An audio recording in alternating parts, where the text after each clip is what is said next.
Bueno, pues bienvenidos todos una vez más a esta sala virtual de la CIG. Muchas gracias a todos por venir. Y bueno, y tenemos con nosotros Andrés Villegas Cortés, que es bueno, una persona conocida en esta sala por su asiduidad. Bueno, y, y nos va a hablar sobre bueno, un tema interesante, la ciudad de Santa Fe bajo el régimen de los reyes borbónicos. El modelo administrativo de Manuel Guirior, 1772-1776.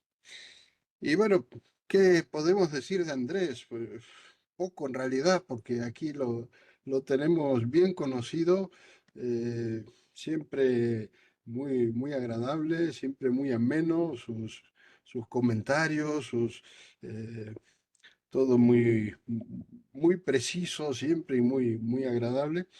Pero bueno, quizás esa precisión le venga a Andrés porque es ingeniero industrial, le gustan todas estas cosas de los números, las cosas exactas.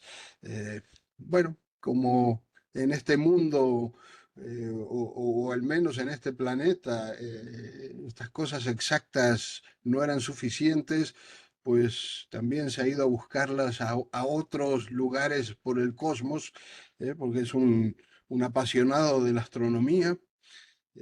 Bueno, a Andrés le gustan todas estas cosas que yo personalmente no logro, nunca he logrado comprender. Pero sí que compartimos otras aficiones, ¿no? Sobre todo por la genealogía y por la historia. Y Andrés es, bueno, una persona muy experta en este campo también. Es vocal de la Academia Colombiana de Genealogía, es miembro correspondiente de la Academia de la Historia de Bogotá y también es vocal de la Sociedad Iberoamericana de Genealogía e Historia. Así que, bueno, aquí lo tenemos muy experto, no solo en las cosas estas de los números y las exactitudes del cosmos, sino también en estas ciencias que nos gustan a todos nosotros. Tiene también una maestría en historia y, bueno, es autor de varios libros, de varios trabajos genealógicos. Ahora, antes de que ustedes entraran, nos estaba mostrando, bueno, pues ahí los ferros, las galeradas de su próximo libro, que ya pronto está por aparecer. Y, y bueno, también están, desde luego no es la primera conferencia que él da, o sea que es un conferenciante habitual. Así que bueno, no quiero alargarme más, Andrés, te dejo con tu público de hoy. Bueno, Mariano, muchas gracias. Muy buenas tardes para todos nuevamente. De verdad que me da un gusto enorme tenerlos por acá nuevamente y bueno, será un gusto compartir con ustedes este tema. Lo primero que vamos a hacer es compartir pantalla. Aquí estamos viendo justamente el documento que estábamos discutiendo con Jorge, perdóname, con Mariano y con Iván. Bien, entonces, ¿qué nos tiene hoy? Vamos a hablar un ratico sobre el virrey Guirior, Manuel de Guirior. Él inspiró mi tesis de grado de magíster en historia de la Universidad Sergio Arboleda. Ok, creo que sí, ya quedó la presentación. Perfecto. Vamos a poner el puntero láser, que siempre es mejor para como una ayuda. Por acá está. Bien. Eh, pues simple y llanamente, un par de recomendaciones que les hemos dado siempre a todos. Pues primero, súper bienvenidos. Vamos a preferiblemente tratar de tener los micrófonos en off, salvo pues que obviamente los necesitemos para hablar. Vamos a solicitarles también que la palabra se solicita por el chat o de viva voz, pues levantando la manito virtual, ¿no? La manito electrónica. Rogarles en el alma, pues claramente tener intervenciones, pues ojalá breves, para que no se vuelvan monólogos, sino que haya verdaderamente pues un diálogo. Y bueno, una característica que en estos de los 5 años de la CIG, 4 que llevo yo ya con ella, que nos han caracterizado siempre, que son la amabilidad y la cordialidad, podemos tener disensos, podemos no estar de acuerdo, podemos inclusive hacer alguna sugerencia, una recomendación, una mejora, porque estas presentaciones pues, ni son perfectas, ni son hechas por ángeles, ni son hechas para ángeles, sino que son pues parte de nuestro estudio, de nuestro gusto por los temas sociales, históricos, etcétera, etcétera. Bien, sin más preámbulos, entonces vamos a comenzar un ratico en la ciudad de Santa Fe bajo el régimen de los virreyes borbónicos y es el modelo administrativo de Manuel de Guirior. Como les cuento, el virrey, digamos, fue un virrey eje importantísimo. Él solamente está acá en la Nueva Granada 1772 al 76 y a pesar de su muy corto tiempo, de su muy corto paso por el nuevo reino, nada, acá dejó una huella absolutamente increíble. Yo los invito a que lo investiguen un poco más, lo lean un poco más. Una persona verdaderamente interesante. Acá en el nuevo reino de Granada fue denominado como el más ilustrado de los ilustrados. Así se le reconoció acá en Santa Fe. Y me disculpan que no voy a hablar ni de Bogotá ni de Colombia, sino que me voy a meter en el tiempo, en la época, en el contexto, y salvo algunos momentos, vamos a traer esos nombres a hoy. Pero estamos hablando del nuevo reino de Granada, estamos hablando de 1772 al 76 y estamos hablando de la ciudad de Santa Fe, también conocida como la ciudad de Santa Fe de Bogotá. Después conversamos un poco de cuál es ese origen de por qué compuesto con el Santa Fe y con el Bogotá, pero eso si quieren lo hacemos en otra oportunidad.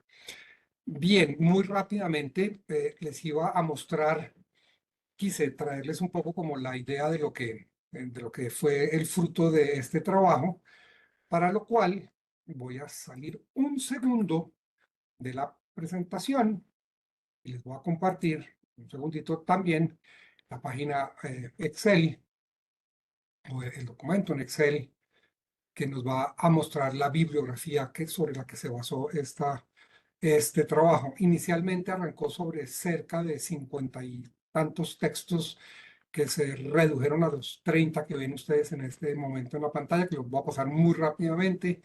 De dicha bibliografía, la directora de mi trabajo de grado, la doctora Suárez Mayorga, una historiadora maravillosa, me pidió que hiciera unos grupos, y entonces estos grupos de esta literatura son hispanismo, te lo pasamos mucho más rápido, hispanismo y la ilustración.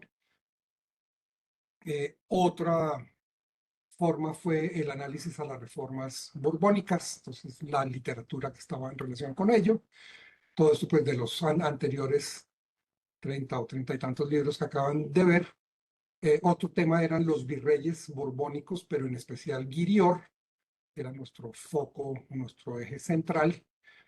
Y en especial, ella es doctora en historia y su especialidad es historia de las ciudades dentro del tema grande, grueso de la historia social. Ella se ha metido y ha desarrollado el tema de la historia de las ciudades. Entonces, estos fueron como los temas. De alguna manera, es para los que no seamos, digamos, muy expertos en, ay, cómo se hace una investigación o que no sepamos mucho cómo es que uno llega a esos niveles de detalle. De aquí van a salir varias de las famosas palabras claves, esas que uno lee, ¿no? Palabras claves, Santa Fe, historia social, historia de la ciudad, etcétera, etcétera. Virreyes borbónicos, bueno, etcétera, etcétera. Eso fue un poco lo que dio como origen y génesis a esta investigación. Eso es lo que quería compartir con ustedes inicialmente. Ella me tuvo la gentileza de poner, digamos, el azul y el amarillo son como ejes nucleares de la tesis. Uno es el de Germán Colmenares, un historiador colombiano maravilloso, que son las relaciones e informes de los gobernantes de la Nueva Granada. Son 4 volúmenes. El otro es el de Moisés de la Rosa, las calles de Santa Fe. Entonces, digamos que estos dos son como los ejes y básicamente los que orientan la investigación son estos 6 que ven ustedes acá, 6 o 7, que son el de Marta Herrera Ángel, que se llama Ordenar para Controlar, Ordenamiento Espacial y Control Político en las llanuras del Caribe y en los Andes centrales neogranadinos. El de Manuel Lucena, a los cuatro vientos, Las ciudades de la América hispánicas, una belleza de libro, eso se lo recomiendo yo a todos.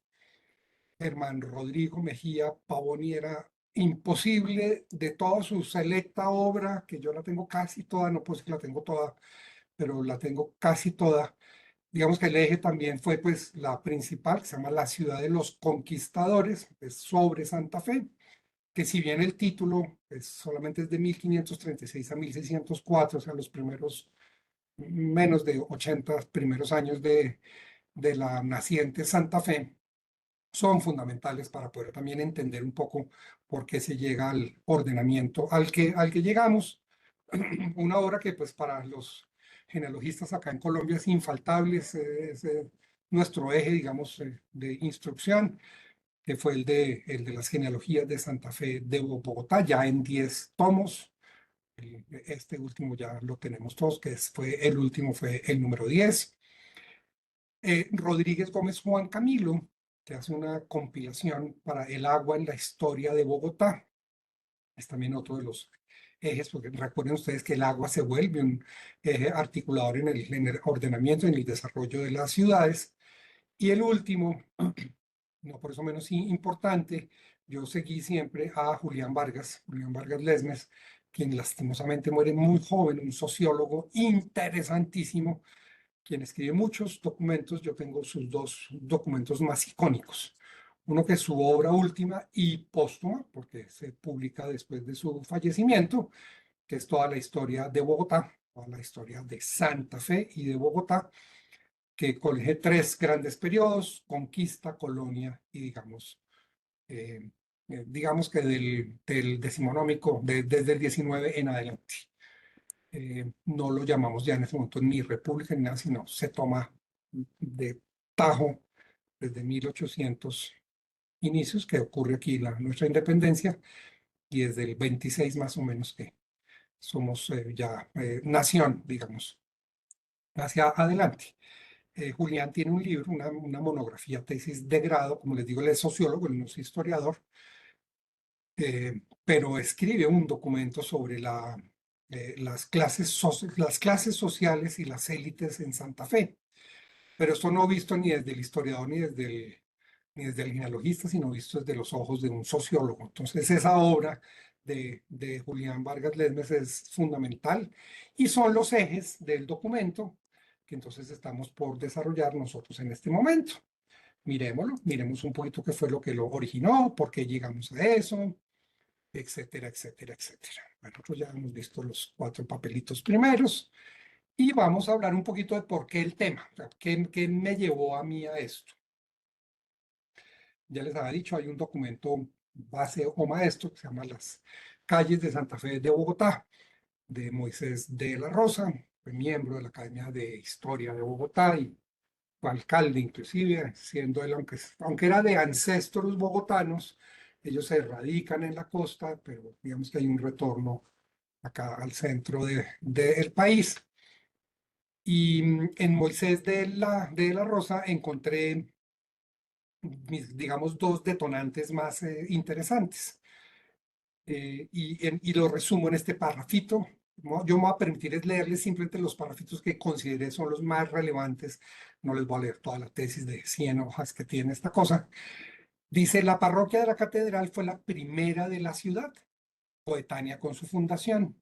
Se toma en este caso, aquí es una claridad que siempre hacemos, porque todos los historiadores de Bogotá hacemos siempre esa claridad. Bogotá es de las pocas ciudades, pero no de las únicas en el mundo, que tiene dos fechas de fundación: 1538 y 1539. Podríamos decir que la jurídica es la de 1539, pero es la que nadie considera como la fundación. La gente, el común de las personas y los bogotanos que lo somos de corazón, para nosotros la fecha es el 6 de agosto de 1538. Entonces dice Moisés de la Rosa, y tuvo su primer templo en el sitio que se levanta la Basílica Primada, o sea, en donde hoy día, si esta es la Plaza Mayor, donde voy a ubicar el puntero láser, ahí es hoy día la Catedral Primada de Bogotá. Pero dicen otros historiadores, en palabras de La Rosa, como les digo, esto es del año 1938, o en la iglesia del Sagrario, pero es que esa es ahí al lado, a una casa consistorial y ahí está al lado está la iglesia de El Sagrario. De hecho, en estos días estuve con mi mamá y mi hermano en el centro y le estuve sacando fotos tanto a la catedral como a la del Sagrario, que son divinas, son puras, son íconos de, no solo de ya de Bogotá, sino digamos de todo el país. Dice, fueron sus primeros curas el presbítero Juan Verdejo y Vicente de Requesada, fraile agustino. Bueno, hay un párrafo largo, entonces, y continúa las parroquias de Las Nieves y Santa Bárbara. Entonces les voy a mostrar qué era en la Santa Fe, Santa Fe tan antigua. Las Nieves es acá esta parte que estoy haciendo un círculo imaginario con el láser. Esa era la parte extrema norte y aquí estaba la parte extrema sur, que era la de Santa Bárbara. Hay dos nombradas que del 38 hasta el 85, o sea, casi 50 años más adelante, son fundadas por el segundo y muy importante Monseñor Fray Luis Zapata de Cárdenas, el arzobispo del Nuevo Reino. Les voy a dar una idea. ¿Dónde bajar el puntero láser? Ahí eran las casas, de hecho, era la casa solar realmente, y después fueron las de los Maldonado de Mendoza, que yo se los he mencionado acá muchísimas veces, son ancestros míos directos y aquí dan origen al famosísimo Marqués de San Jorge, o al marquesado de San Jorge acá en el Nuevo Reino, que yo les he contado que no lo fue al final porque no terminó pagando una parte, y además entabló pues todo un pleito y dijo que él no tenía por qué pagar eso porque él se lo había otorgado el rey. Bueno, eso fue un pleito larguísimo con la tristeza para el marqués, que el mismo rey fue el que le dijo, sí, se le revoca, no su título y además no tiene derecho a usar nada ni nada. Y él lo que pretendía era usarlo sin haber pagado.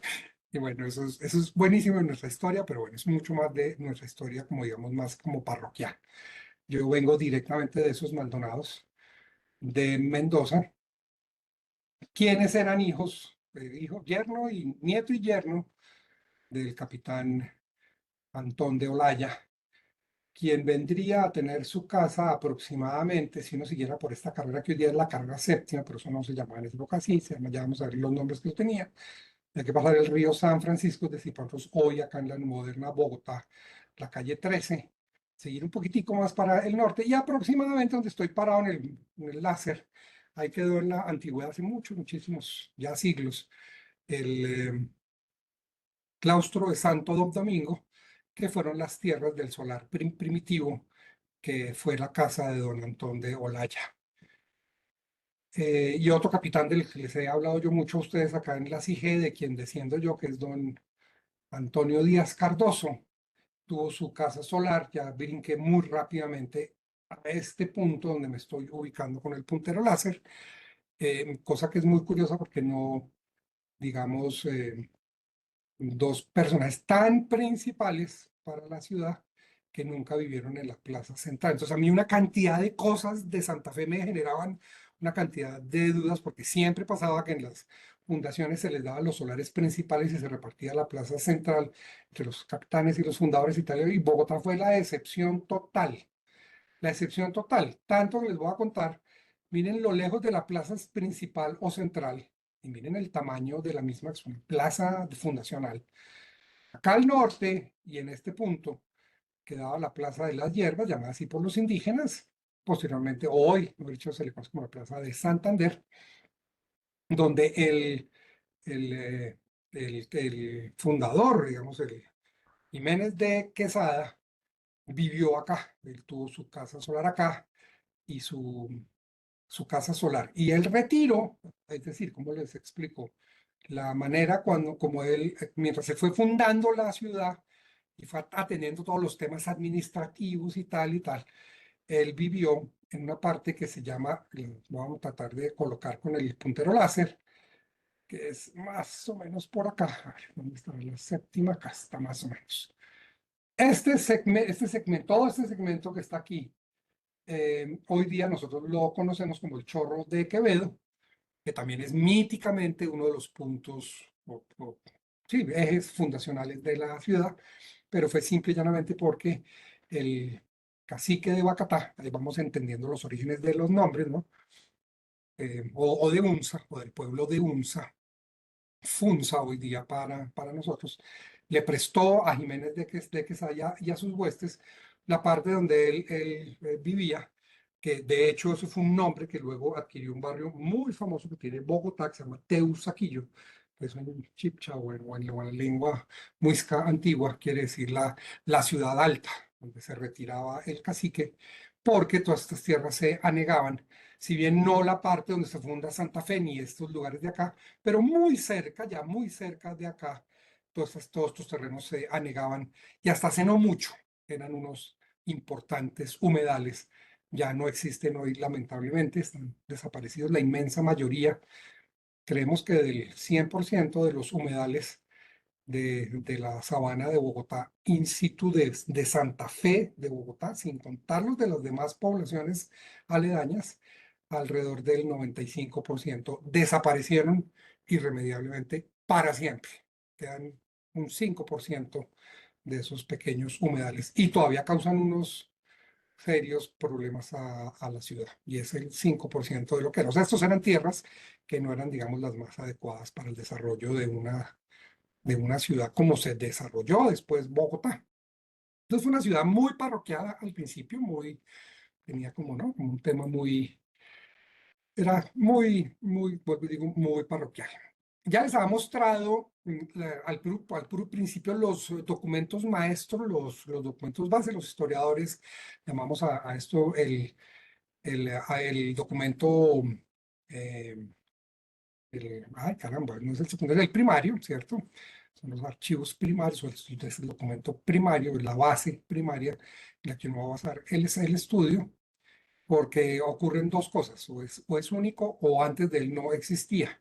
Entonces, en este caso es único y no existía porque son dos reales, son cédulas muy importantes, que el muy importante mm, conde de Aranda, al consejo de su majestad, de quien fue presidente del Consejo, aquí mis amigos españoles y los historiadores españoles que nos acompañan darán fe de lo que digo, pues el conde de Aranda fue importantísimo para el rey y además fue un gran líder y un gran guía para él, un gran pensador, digamos, un liberal y un masón importante. Mm, ¿Y qué sugirió? Nuestro amigo el conde de Aranda. Él le sugirió al rey, quien era su amigo personal, y le dijo, mire, esto se está administrando muy mal, esto está muy desordenado. Entonces él le pide al consejo que consideren allá en España que se divida la población de Madrid en 8 cuarteles y que haya un alcalde y casa de corte con 8 alcaldes de barrio. Y ustedes se van a dar cuenta que esto fue casi que una copia literal de lo que ocurrió en la Nueva Granada con el virrey Guirior. Guirior, también amigo personal y cercano al rey. Mm, el segundo documento es esta segunda real cédula de su majestad, donde se establece qué hacen y qué son los alcaldes de barrio y de cuartel, ¿no? Cuáles son las funciones que hacen ellos. Es decir, unos van a hacer lo que para nosotros hoy de manera contemporánea es policía, o lo administrativo policivo y lo administrativo judicial estaba en una sola parte. Y lo administrativo, pero en lo cívico, en el ordenamiento, ¿no? Eran otros. Pues habían tres, ya los vamos a ver, clases de alcaldes. Y todo esto es Borbón y todo esto es ilustración. Entonces, ¿qué me terminó pasando a mí en mi tesis? Me tocó investigar un poco cuál ha sido el modelo Austria, que quedó muy impregnado en la cultura neogranadina y muy incrustada y muy bien clavada en las administraciones de las principales ciudades, a saber aquí en Cartagena, en Santa Fe y Tunja, que están bastante cerca, y ya les conté al sur en Popayán. Entonces, ¿qué hace el virrey Guirior? Hace una instrucción para el gobierno de los alcaldes de barrio de esta ciudad de Santa Fe de Bogotá y lo establece. Suma, hace una cosa, me pareció súper interesante de este virrey, muy práctico. Cogió lo principal de cómo se debe partir una ciudad en cuarteles y barrios y alcaldes de barrio y cuáles sus funciones y los hace en un solo documento. Y el que terminan de ver a mano derecha, extrema derecha, en donde tengo el puntero láser, es la relación de mando que hacen los virreyes, que acá en el Nuevo Reino, estos que estamos viendo son copias, primero que todo, son copias. Es decir, esto es un amanuense que vuelve y copia el original, primero que todo. Y lo segundo, sabemos que no es el original de Guirior porque no tiene la firma del virrey.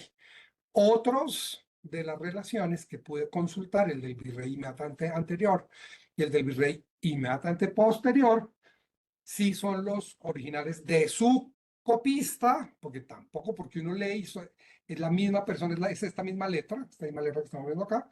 Entonces es imposible que una persona haya vivido, digamos, 60 años, ¿no? y, y, y hubiera tomado, no, esto es una copia, se hicieron copias, pero los del anterior y el del siguiente, al virrey Guirior, sí están firmados de puño y letra de Guirior. Sin embargo, investigué en otros documentos la firma de Guirior. Bien, entonces, pues el trabajo, cómo lo desarrollé yo, pues, los aspectos iniciales, consideraciones, objetivos, qué fue lo que pasó con la ciudad de Santa Fe bajo el régimen Austria y Borbón, digamos, ese cambio tan importante que tuvo la visión de la gestión administrativa, cuáles son esas orientaciones borbónicas y la administración de Santa Fe y las relaciones de mando, y ya aterricé en el virrey Guirior. Y esto fue una sugerencia de dos asesores míos, uno, mi directora de trabajo de grado, una historiadora importantísima, como ya les conté, y de otros historiadores que me fueron acompañando en este proceso y lo que me dieron es, pero y cuente qué pasó después, qué terminó pasando luego. O sea, el tipo Vini, Vidi, Vinci, pero ¿y qué pasó luego? O sea, ¿qué pasó con Santa Fe? Me encantó, entonces tuve que extender un poquito el énfasis de la investigación y al final hablaremos de algunas de las conclusiones principales a la misma. Entonces, miremos esto pues rápidamente. La, digamos, las consideraciones son lo que podríamos llamar los objetivos, ¿no?, de la investigación. Entonces, es entender un poco cuáles son los modelos de ordenamiento urbano borbónico, cuál fue esa incidencia que tuvo en el ámbito del virreinato de la Nueva Granada, y haciendo énfasis principalmente en lo ordenado por el virrey Manuel de Guirior en su periodo del 72 al 76. Un poquito a hacer un análisis de las diferencias entre el modelo de esas casas, Austria y Borbón, en cuanto a la administración de los nuevos territorios, determinar, definir, entender. Yo necesitaba saber un poco, bueno, esas características de al principio que era una ciudad indiana, y eso dentro de las mismas, cuál fue el concepto de lo hispano, etcétera, etcétera. Por eso el énfasis tanto en Marta Herrera, yo les recomiendo mucho, pues por lo menos a mis coterráneos colombianos que estén interesados en estos temas, pero en general tenemos acá público de toda Iberoamérica y de Europa. Marta Herrera es una investigadora de la Universidad de los Andes acá en Colombia, acá en Bogotá, y bueno, tiene un trabajo extraordinario sobre el origen de las ciudades y el concepto de lo que es ciudad indiana y tal. Después cogí los ordenamientos, cogí el plan de Guirior y luego me fui a los nombres de las parroquias, los barrios y los cuarteles y vimos un poquito, bueno, quiénes fueron esos regidores, qué fueron los que hicieron, etcétera, etcétera, como nos pasan todos los problemas en las ciencias sociales, y la historia es en esto una mamá de eso. Era, bueno, cuál es la pregunta o las preguntas básicas, y bueno, ahí están, ahí pudiéndolo ver. Yo no me voy a detener mucho en esto porque pues no nos va a aplicar mucho. Sí es interesante que podamos ver y entender cómo en el virreinato de la Nueva Granada no es muy distinto de los otros virreinatos, pero tenían sus propias acomodaciones.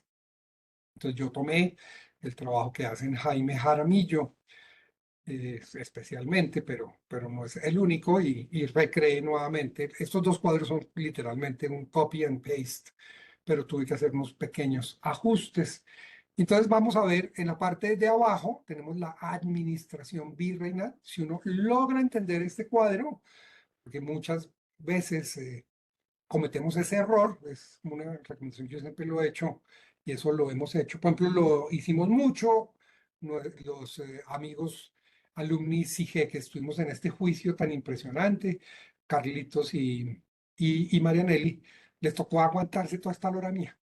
Yo les decía, si vamos a poner a un señor en un contexto, en una época, siempre tenemos que entender dónde está la persona. Claramente ellos son unos profesionales, además muy aventajados, y obviamente me cogieron muy bien como el orden, pero digamos, este es el tipo de cosas que es interesante uno saber. ¿Por qué el rey estaba tan lejano? ¿Por qué estaba tan ajeno? Acá estaba el Consejo de Indias, la Secretaría de Indias. Mire que acá estaba el conde de Aranda. Después estaba la Real Audiencia, que tenía a los señores oidores. Estaba el señor virrey, pero esos señores eran pares acá. El virrey no era superior a los oidores, pero los oidores no eran superiores al virrey. Y esa figura del regente que se plantea en 1780.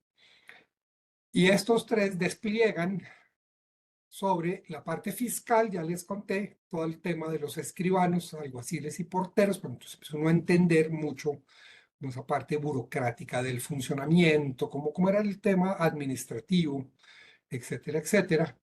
En cuanto a la hacienda, entonces la Tribunal de Cuentas y la Tesorería Real, donde había un tesorero, un contador, un veedor y un alguacil. Dependientes de ellos estaban los gobernadores y capitanes generales, y posteriormente teníamos a los corregidores y a los alcaldes mayores.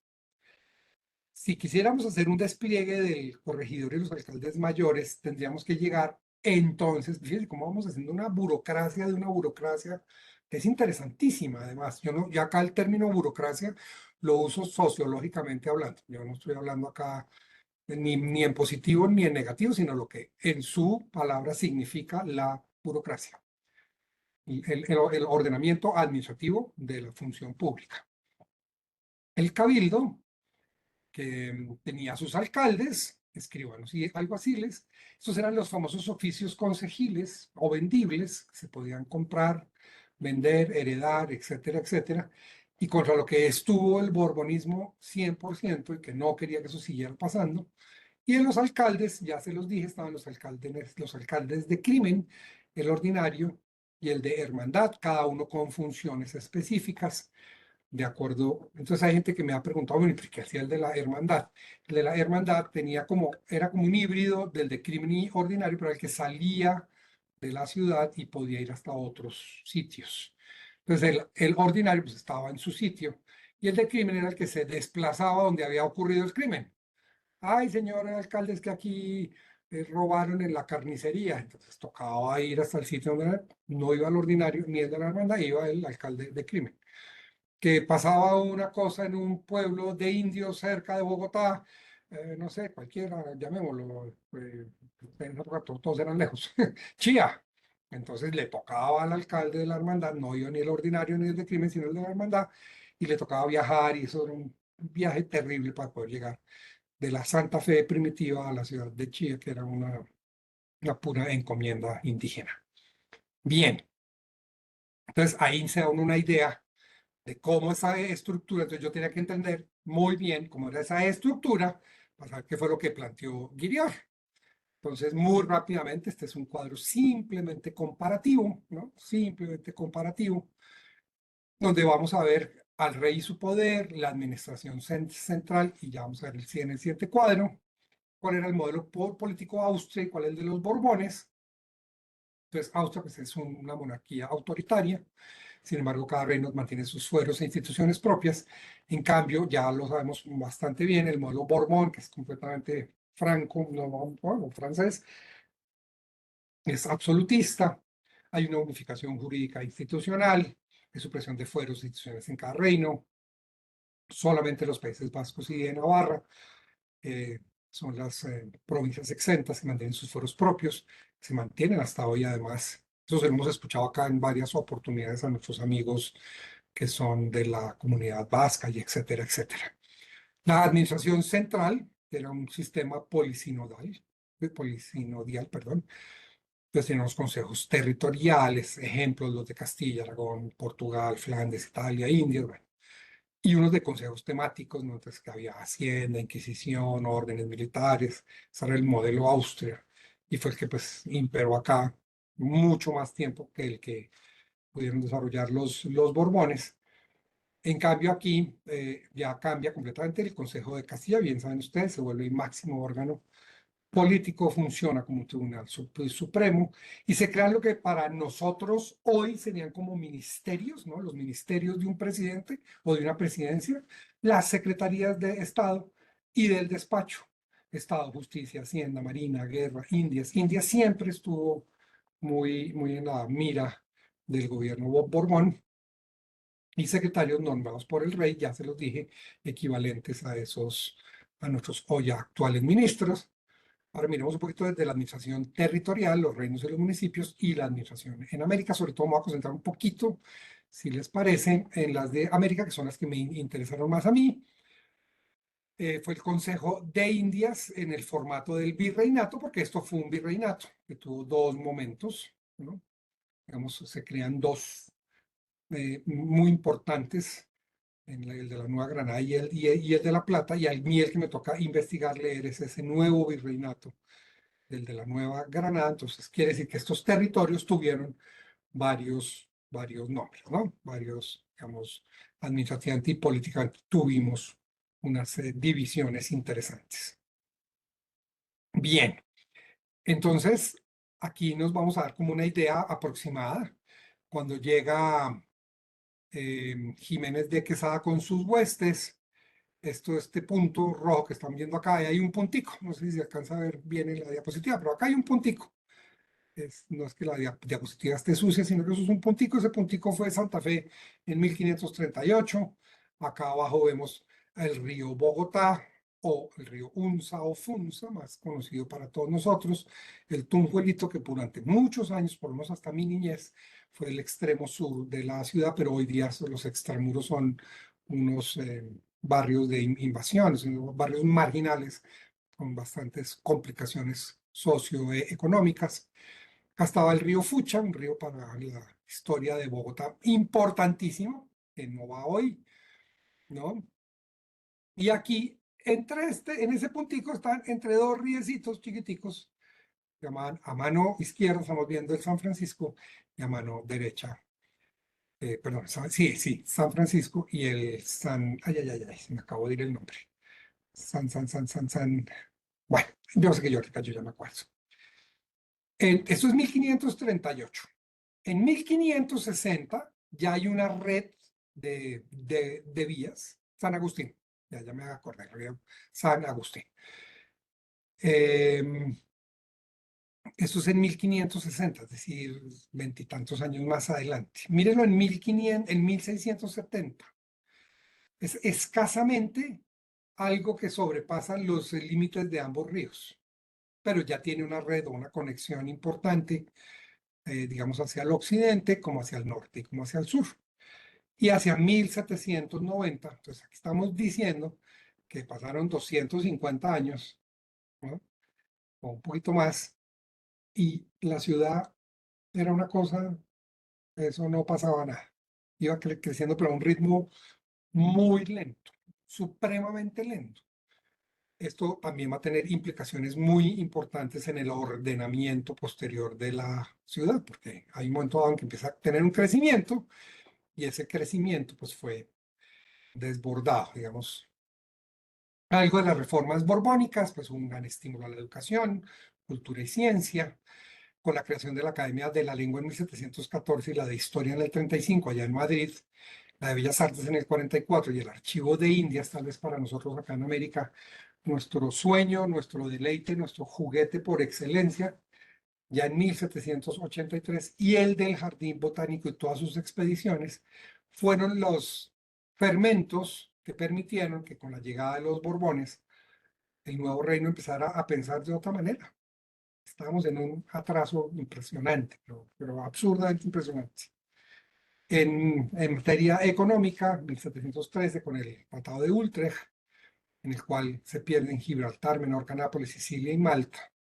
y algunas de las posiciones de los Países Bajos, la corona hispánica pues se ve obligada a concederle derechos a Inglaterra. Eso también va a ser muy importante porque la administración de las Américas, de las Indias, mejor usamos el nombre técnico de la época, pues va a tener una inferencia y una injerencia, las dos palabras, inferencia por inferir e injerencia por los temas en el tratamiento de los mismos, y eso es importantísimo. En Hacienda Pública se pretendía, digamos que parcialmente se logra, las cargas impositivas, ¿no? Se disminuyen los impuestos, bueno, eso es algo que todavía está siendo objeto de estudio, sobre todo de parte de la Academia de Historia, perdón, sí, de la Academia de Historia Económica acá en Colombia, eh, porque digamos que lo que realmente hubo fue se transmitieron los impuestos de una forma a otra, digámoslo de alguna manera. Pero sí se acabaron la forma del trato y el tratamiento y el trabajo como se conoció en plena conquista, es decir, cuando llegaron nuestros ancestros capitanes conquistadores, que crearon esas primeras grandes haciendas, después de que la encomienda se termina, se acaba, digamos que es una forma administrativa que al final no es muy claro, bueno, pero ¿y las tierras de quién son? Pero bueno, ¿y qué termina pasando con los indígenas? Y etcétera, etcétera. Y en ese desorden, pues el más inteligente y el más vivito, pues aprovecha y por lo menos varios se hicieron a unas tierras impresionantes. Bien, ¿qué aportes importantes hacen los borbónicos aquí en el Nuevo Reino?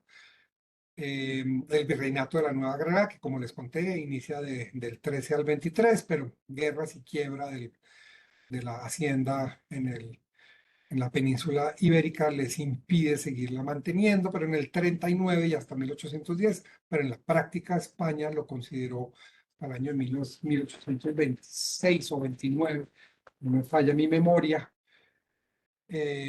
como que no, que el virreinato seguía vigente y vivo y que eso estaba en negociación nuestra independencia. O sea, eso no fue tan que es que nosotros el 20 de julio de 1810 cuando decimos somos independientes, somos un país, eso no fue tan así. Y eso también está siendo motivo de estudio por los historiadores de manera súper profunda. En 1776 se crea el del Río de la Plata, se crean las figuras de los intendentes, se trata de poner la venta de cargos a final, terminar con eso, que además en la práctica lo pasara que estaba monopolizada por los criollos hijos de los españoles. A esto al final también con los Borbones originó, por lo menos en el Nuevo Reino, todo lo que estoy hablando es del Nuevo Reino de Granada, una nueva ola de migración, fundamentalmente asturianos de Galicia y las Vascongadas. Una cosa interesante es que ya se crea un ejército permanente, eso es un aporte de Borbón que es bien importante. Miremos los reyes borbónicos, qué rey estaba y en qué momentos el que vamos a investigar, que es el de Manuel de Guirior. Fíjense que ni es el primero ni es el último, pero como inicié esta charla diciéndoles, fue considerado el más ilustrado de los ilustrados. Así fue conocido acá en el Nuevo Reino de Granada. Pues hablamos de Sebastián de Eslava y José Alfonso de Pizarro, que estuvieron con Felipe V y con Fernando VI. José Solís Folk de Cardona, que fue un personaje maravilloso del que podemos cuando quieran hablamos posteriormente, se terminó metiendo a monje y en retiro en una abadía, dicen unos que para escapar de la justicia española y dicen sus seguidores que fue que él sí tuvo realmente la vocación. Bueno, eso está también siendo materia de investigación por los historiadores y se está revisando la historiografía, no haciendo un revisionismo, pero sí revisando un poco qué tan vivarachín fue nuestro querido virrey cura posteriormente, que fue necísimo, tuvo novias, bueno, tuvo una famosísima aquí en Bogotá, bueno, fue una cosa impresionante. Pedro Messiá de la Cerda, perdón, Manuel de Guirior, Manuel Antonio Flores Maldonado, quien le sigue, y por un periodo corto en la Real Audiencia, todos estuvieron bajo ese larguísimo reinado y muy importante de Carlos III.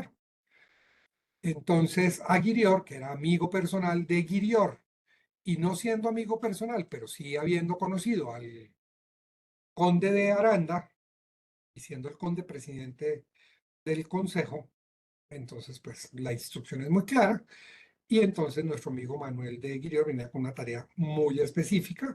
Fíjense ustedes que los que siguen posteriormente, Juan de Torresar Díaz Pimienta, Antonio Caballero y Góngora, que también fue otro importantísimo acá en Santa Fe, Francisco Gil de Taboada, José Manuel de Espeleta, Pedro de Mendihueta, y el último, José Amar y Borbón, fueron, digamos, bajo el reinado, Juan de Torresar con Carlos III, ahí fallece el rey. Carlos IV está en todo el tema que todos conocemos de que obligan al rey que abdique a favor del hijo, después llega Napoleón, bueno, todos los rollos que no me voy a meter en esa historia, pero que sí son interesantísimos, pero que me tocó leérmelas para entender qué es lo que estaba pasando en el mundo, para poder entender qué es lo que iba a pasar aquí en América. Y terminamos con Fernando VII. Entonces nosotros estamos acá en un periodo, inclusive muy intermedio, no es, pues, digo, ni el primer ni el último virrey, pero sí un virrey que tuvo una función muy importante.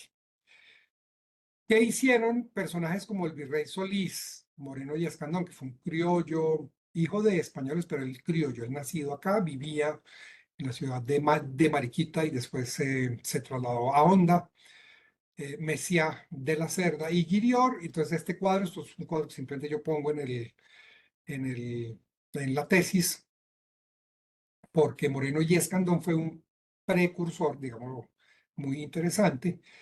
Entonces voy a revisar rápidamente en mi tesis los diagnósticos económicos del virreinato por actividades, la promoción de la educación pública y el establecimiento de las bibliotecas como instrumentos de desarrollo de la ciencia, puentes, alcantarillas, carencias urbanas básicas que propone Escandón, que conoce Messiá y que Guirior retoma como tareas. Y en esos tres frentes, entonces, lo que Guirior propone es la producción, el fomento de la producción libre y el comercio local, comercio libre con España, controlar los productos extranjeros, porque estamos en plena peleita con los británicos, y él propone un fuerte apoyo a la manufactura, comercio y navegación. Por esto fue muy querido, él lo quisieron muchísimo acá en el Nuevo Reino. Propone la no creación de nuevas rentas. Él decía, administrar correctamente las actuales es suficiente. De hecho, en pocas palabras, él decía, no se roben tanto el erario y verán que ahí les va a quedar suficiente plata para que puedan trabajar. Pero mal que nos acompaña hace 300 años. Bueno, planteó minimizar los conflictos con usos diferentes a la violencia. Entonces, él propuso la formalización de poblaciones, siembra, construcción de habitación, estimular el comercio, el método de sujeción india y civil, porque eso era un tema muy grueso que administrativamente, como en los Austria, las ciudades debían ser de blancos y de indios, y lo que en la práctica pasó es que los indios y los blancos se fueron, migraron ambos para las distintas ciudades. Los indios se vinieron, por ejemplo, para Santa Fe, pues hubo una población flotante indígena que no se sabía qué se iba a hacer con ellos, que se suponía que ellos pertenecían a sus propios territorios, y tampoco sabía qué se iba a hacer con los agregados, que era como se llamaba, los blancos, la mayoría empobrecidos, también un fenómeno que observamos mucho en Antioquia, que eso pasó muchísimo, pero el mejor ejemplo que tenemos es el de la ciudad de Bucaramanga, que es refundada sobre una ciudad india, de los búcaros, obviamente eso lo sabemos los colombianos, ¿no? Se lo cuento a los extranjeros. Bucaramanga era una ciudad india, indígena, que fue refundada por los descendientes de los Mantillas de los Ríos, que fueron los gobernadores, dueños y capitanes siempre, y ellos, los hijos, ya, digamos, sin las tierras y sin el poder de sus ancestros, se van como agregados a las tierras de indios en las tierras de los búcaros, y Bucaramanga pasa de ser una ciudad india a ser, por ejemplo, una ciudad, pues ya no blanca, pero sí, digamos, donde vivían blancos. Esto es un fenómeno bien, bien interesante. Hago aquí un paréntesis chiquitico. Esto es algo que yo le enseño y comento mucho con mis estudiantes. de pregrado, sobre todo los de pregrado de historia, que es la importancia que tiene el estudiar lo que para nosotros significó el mestizaje. En América no ha habido el juicio de sentarse a investigar, entender y explicar el fenómeno del mestizaje. Entonces, lo que explicamos realmente son cosas a manera anecdótica. Si lo cuenta gente de élite, porque perteneció a los gobiernos de no sé quién, de no sé dónde, pues ellos son los que se creen y se consideran y esperan ser blancos, ojiclaros, de cabellos rubios, y que en ellos no hay máculas de ningún estilo, en ellos no hay indio, no hay negro, no hay nada. Mentira. O el mestizo que quiere crecer a costa de, es que yo soy descendiente de un blanco, ojiclaro, rubio, español, bla, bla, bla, bla. Lo que tenemos es una clara pelea de identidad. Y esa clara pelea de identidad solo lo hablo mucho, mucho con mis amigos sociólogos y antropólogos. Y el día que como americanos en general y como colombianos en particular, definamos una única y propia identidad desde el mestizaje, creo que vamos a tener una visión bastante, bastante diferente y ya no solo desde, sino histórica, ¿no? Bueno, ya les hablé, las dos fuentes primarias, básicas, no las encontré acá, no están, no las vi por ningún lado, sin embargo están online, afortunadamente, por el Banco de España, las tiene a buen recaudo y están disponibles online. Los otros documentos que entonces me encontré fueron los de las instrucciones. Perdón, yo miro la hora porque si no se nos va mucho el tiempo. Y esta es la instrucción que hace Guirior. Yo le preguntaba mucho a mis amigos historiadores, oiga, pero ¿por qué tenemos barrios y alcaldes de barrio y tal? Y los que habían estudiado a Bogotá me guiaron muy bien, diciéndome, lea a Mejía Pavoni, leas los libros de él, pero alguien fue el que me dio luz y a mí yo me acordé y se me vino a la memoria que yo había leído en el libro de Moisés de la Rosa. Yo soy coleccionista de libros, entonces tengo el de la Rosa del año 38, entonces celebraba pues uno de los centenarios de la ciudad, y tengo el del año 88, bueno, vuelve y se celebra ese centenario. Y en el más antiguo había leído Guirior y me acordaba muchísimo de la palabra Fuente Quijano. Pues la Fuente Quijano, de la que hablaba nuestro amigo Moisés de la Rosa, es un fondo, se llama el Fondo Quijano, que está en la Biblioteca Nacional de Colombia, y allá encontré el manual, la instrucción, es como se llama, aquí está el nombre, instrucción para el gobierno de los alcaldes de barrios de la ciudad de Santa Fe, de Bogotá, y es lo que desarrolla toda mi tesis. Entonces ustedes van a ver aquí que ya se desarrolla de la siguiente manera. Guirior dice, el cuartel número 1 es en la nomenclatura de hoy, en la calle 11, hacia el cerro, es decir, hacia el oriente. Es decir, para los bogotanos los cerros son el oriente, o sea que las calles van decreciendo. Pues, si esta fuera la carrera séptima de hoy, sexta, quinta, cuarta, tercera, segunda y primera, ¿cierto? Y hacia el norte, entonces calle 10, 11, 12, 13, 14, 15, 16, 17, 18, 19, 20, y más o menos a hoy, por acá es la calle 26 de Bogotá, que también es icónica, etcétera, etcétera. Hacia el sur estaba el cuartel 2, hacia el sur occidente estaba el cuartel 3 y hacia el sur, perdón, hacia el noroccidente eh, estaba el cuartel cuarto. Y se crearon los barrios. Los barrios se denominaron porque todo este central, aquí el que estaba entre los dos ríos, de San Francisco y San Agustín, San Francisco tiene un nombre divino, indígena, que ese sí se ha mantenido, que es el Vicachá. Vicachá quiere decir algo así, como en Muisca, decir reflejo de la luna sobre el agua. Era súper poético, era la cosa más divina, pero se perdió muy rápidamente con los primeros, digamos, hispanos acá, que ya no lo volvieron a decir Vicachá, los que decían Vicachá eran los indígenas. Eh, Entre el río San Francisco y San Agustín al sur, toda esta parte central se llamaba la catedral, más o menos, Al sur, lo que les dije, Santa Bárbara, más o menos, y al norte, más o menos, lo que se denominó perdón, nieves, sí, las nieves. Y en esta parte occidental se empezó a desarrollar una parte, digamos, muy comercial, muy comercial, que era la de entrada y salida de Bogotá, de Santa Fe, perdón. Y entonces ahí empezó a desarrollarse todo el comercio. Hoy día para nosotros es de mucho comercio acá en los bogotanos. Nos gusta además mucho ir allá, se llama San Victorino, de lo que pues ya casi no queda mayor cosa, ¿no?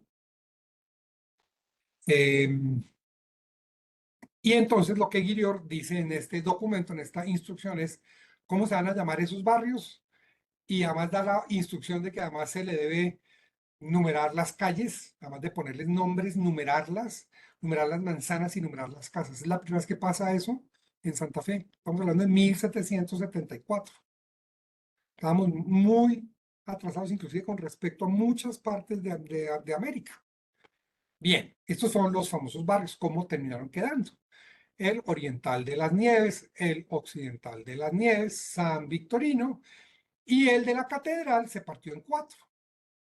El del Príncipe, el de la catedral, el barrio del Palacio y el de San Jorge. Nombres dados por los nombres de las parroquias que fueron quedando en ellas y la de Santa Bárbara al sur. Eso, digamos, en muy resumido, lo que propone, hace y dice nuestro amigo Guirior con respecto a la ciudad, a la administración. No fue muy distinto. Acá estamos viendo la comparación de lo que pasó con la ciudad de Caracas, con su división en sus barrios. Si ustedes se dan cuenta, es de Joseph Carlos de Agüero y es de 1775. Es decir, que la instrucción se fue cumpliendo, digamos, muy juiciosamente en cada una de las ciudades de los virreinatos y bueno, de Indias en general. Voy a rescatar simplemente de su relación de mando una cosa que nos dice Guirior. Mire la visión de ciudad que tenía ya en 1774 este señor. Y dice, no pareciéndome todavía esto bastante para el buen orden interior de esta capital, dispuse que a semejanza de lo practicado en España, se dividiese en 4 cuarteles y 8 barrios, encargando los primeros a 4 ministros de la Real Audiencia y nombrando 8 alcaldes para los segundos, con orden de que se numerasen las casas, vecindario y habitación y habitadores de todas clases, con la jurisdicción correspondiente para conservar la quietud bajo las reglas que se prescriben en la instrucción formada al intento con el fin de dar ocupación a los vagos e indagar el número de almas, casas y familias como corresponde al más acertado gobierno. Es decir, cómo se debe organizar esto. Y propone un censo, el paréntesis es mío y la palabra censo es mía. Dice, todo lo cual queda ya verificado y puesto en ejecución y conforme a esta diligencia, comprende esta ciudad 16.233 almas. O sea, habían en Santa Fe, en esa época, 16.233 personas y 3.246 vecinos, es decir, casas, perdón, casas no, sino familias, con 1.770 casas. Pero será conveniente insistir en compeler a los vecinos a que den cuenta a los respectivos alcaldes de barrio cuando mudaren de habitación o recibiesen algún criado o huésped en su casa, porque como no acostumbrados a estas formalidades, contravienen fácilmente y se disimula, vendrá a quedar frustrada y sin efecto la providencia, que tiene también por objeto recoger los verdaderos pobres a los hospicios y compeler a los indios a que se restituyan a los pueblos de su naturaleza, por el abuso con que se desertan y se abrigan en esta capital, donde viven desarregladamente y defraudan al rey del tributo que son obligados a satisfacer, y a su limitación podrá ejecutarse en las demás ciudades. Entonces, parte de la relación de los informes que me leí de Guirior, que es el documento más hermoso que yo he podido encontrar en mi vida, es absolutamente espectacular, cuenta muchísimo cómo era esa administración. Esto ni es bueno ni es malo. Hay gente que me dice, ay, pero es que estaban en contra de los indios. Era lo que estaba pasando en ese momento, era lo que se pedía. Se supone que Santa Fe era una ciudad de blancos, pues no tenían por qué haber indios. Los indios se vinieron a vivir porque claramente veían en la oportunidad del mestizaje que he mencionado tantas veces y tantas veces en tantas charlas en la CIG, que el mestizaje era importantísimo porque cuando el indio pierde su estatus, digamos, por la dominación hispánica, entonces la única manera de integración en la sociedad es a través del matrimonio. Entonces empiezan aquí a aparecer una cantidad de personas, ¿no? Que empiezan a decir, no, pues es que usted es muy mestizo, es que usted es indio. No, yo soy nieto de tal capitán encomendero. Y sí, efectivamente sí lo era. O hijo, o sobrino, o etcétera, etcétera, etcétera. ¿Qué terminó pasando con los alcaldes, con las alcaldías? Pues que lo que nos encontramos es que había una mezcla de, ¿no? Donde se repetían todos el mismo. Fíjense que como alcalde ordinario de segundo voto encontramos a Eustaquio Galaviz Hurtado, pero lo encontramos como mayordomo de Propios, que ya lo había sido en 1769 y lo es ahora en 1772. Es decir, se iban prestando y cruzando en los cargos. O, por ejemplo, a José Ricaurte y Rigueiros, padre y tío de bueno, varios próceres independientes de la familia Ricaurte, acá en el Nuevo Reino, y él era alcalde, pues obviamente tenía cargos importantísimos. Miguel Rivas Gómez de Asprilla, importantísimo, español, que después ya se queda acá en Colombia. Don José Grot Vargas, que tuvo unas peleas interesantísimas con el nuestro marqués de San Jorge, era el síndico y procurador general. Bueno, ya hablamos de Galaviz. Mire a Miguel Rivas, Bolía aparece. Él era acá en 1773 primer voto alcalde, y acá es mayordomo de Propios, es alférez real Miguel Rivas Gómez y Asprilla, acá es alcalde de primer voto, y así sucesivamente. José Grot Vargas Machuca, por acá ya lo volvemos a encontrar, tuvo unas peleas interesantísimas también. Ah, no, mentiras, fue José Grot Vargas y Machuca, el que es mentira, el que se puso a pelear con el marqués de San Jorge, y se fue y se paró aireado y le dijo al marqués: usted no puede usar ese escudo, túmbelo. El escudo de los Maldonado de Mendoza se puede ver, es lindísimo en la casa del marqués de San Jorge, acá en Bogotá, en la nomenclatura actual de la carrera sexta con calle séptima, en el Museo Casa Marqués de San Jorge. Yo los invito cuando algún día los de fuera vengan, y los que somos de acá, no solamente los invito a que vengan acá, que tomemos café con estos hermosos libros que nos acompañan, sino que vayamos a campo, que eso es divino. A mí me encanta ir a la casa del Marqués de San Jorge. Esa casa es divina, es una historia absolutamente hermosa. Mírenlo, el corregimiento pues, fue tan importante. Santa Fe tenía a su cargo poblaciones como Fontibón, Boyacá, Zipacón, La Cerrezuela, eso hoy día es Madrid, Facatativá, Engativá, Tenjo, o sea, era enorme, era una cosa enorme. Bosa, que era un pueblo indígena, mantenía o contenía dentro de sus linderos a Bosa, Soacha, Usaquén, Suba y Tuzo. Zipaquirá, que es mucho más al norte de Bogotá, Chocontá, Ubaté que es al occidente, perdón, al oriente, tenía, o sea que la jurisdicción de Santa Fe en 1756 era descomunal, o sea, administrar eso era casi de locos. Algunas cosas importantes, hito, que voy a mencionarles, pero que no voy a entrar en detalle con ellas. En 1764, la Gran Bretaña promueve la nueva reglamentación del azúcar, la moneda y el timbre, y eso obviamente perjudica los intereses de las 13 colonias. En el 65, el Congreso Representativo de 9 de las 13 colonias rechaza los impuestos de la Gran Bretaña. En el 66, el Parlamento de la Gran Bretaña, si bien revoca la ley de la timbre, reafirma la autoridad del rey sobre las colonias en Norteamérica. En el 67, las colonias, los impuestos, perdón, de la Gran Bretaña a sus colonias, NAPRA para la importación de papel, cristal, pinturas y té. En el 68 llegan tropas de la Gran Bretaña a Boston, ahí ya se empieza a verse un conflicto que es importante, bueno, eso ya lo veremos que más adelante ocurre. En el 70 pues está la famosa matanza de Boston, entonces se empieza a ver un odio popular hacia las tropas británicas. En el 72, la formación de los comités de relaciones entre las colonias de Norteamérica y la Gran Bretaña. En el 73 la escaramuza de Boston, mire que en el 72 ya está acá Guirior, en el 73 ya está acá Guirior, en el 74 los representantes de las colonias, excepto Georgia, se reúnen en el primer Congreso Continental de Filadelfia y dicen no le vamos a importar más cosas a la Gran Bretaña. Y ya empieza a haber una gran cisma importante. Ocurre en el 75 la segunda gran Congreso de Colonias. Washington es nombrado el comandante en jefe de los ejércitos. Ocurren las muy famosas batallas de Lexington y Concord. Y se inicia pues ya propiamente hecha la guerra de la independencia, que dura técnicamente entre el 75 y el 83. En el 76, recordemos que Washington derrota en Trenton y las colonias se declaran en independencia. Y en el 77 el Congreso de los Estados Unidos aprueba los artículos de la Confederación y la Unión Perpetua.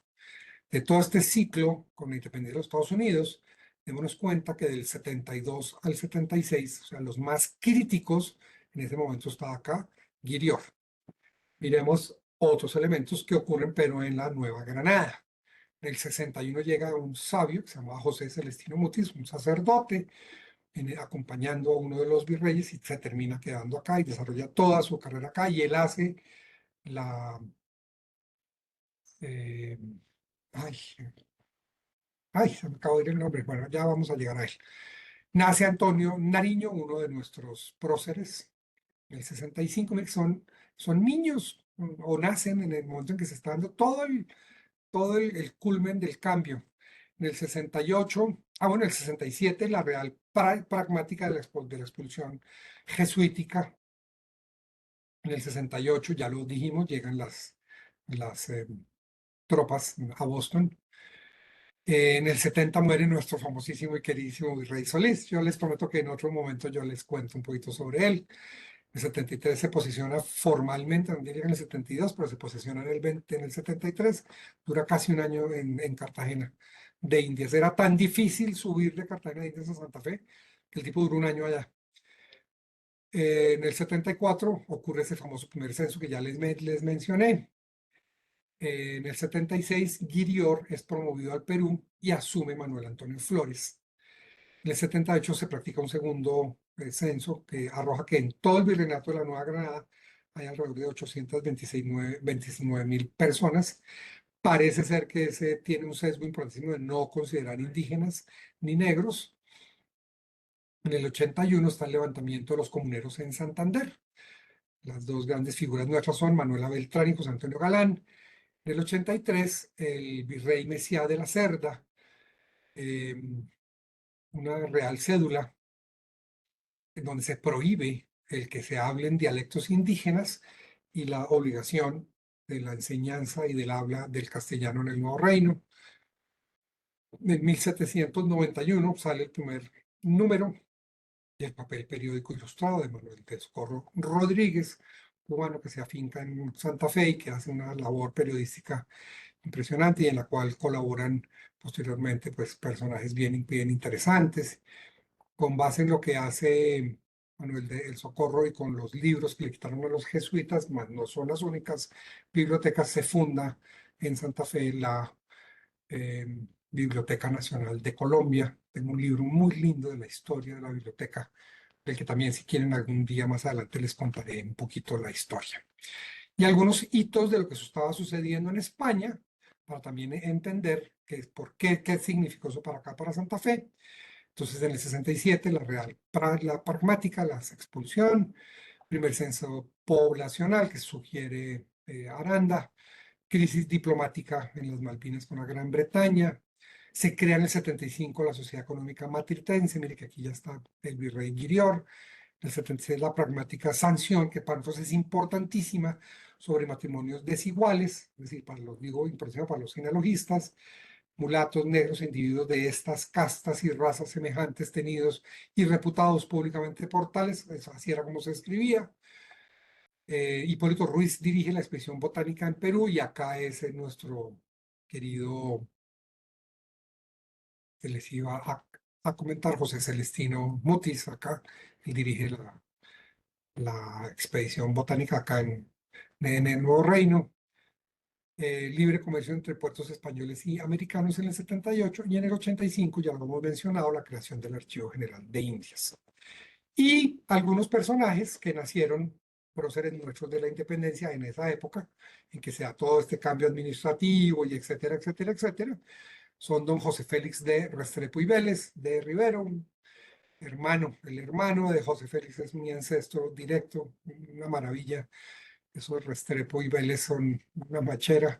Antonio Nariño nace en el 65, Camilo Torres nace en el 66, con mi sexto, quinto, sexto abuelo, José Joaquín Camacho y Lago, él nace en Tunja.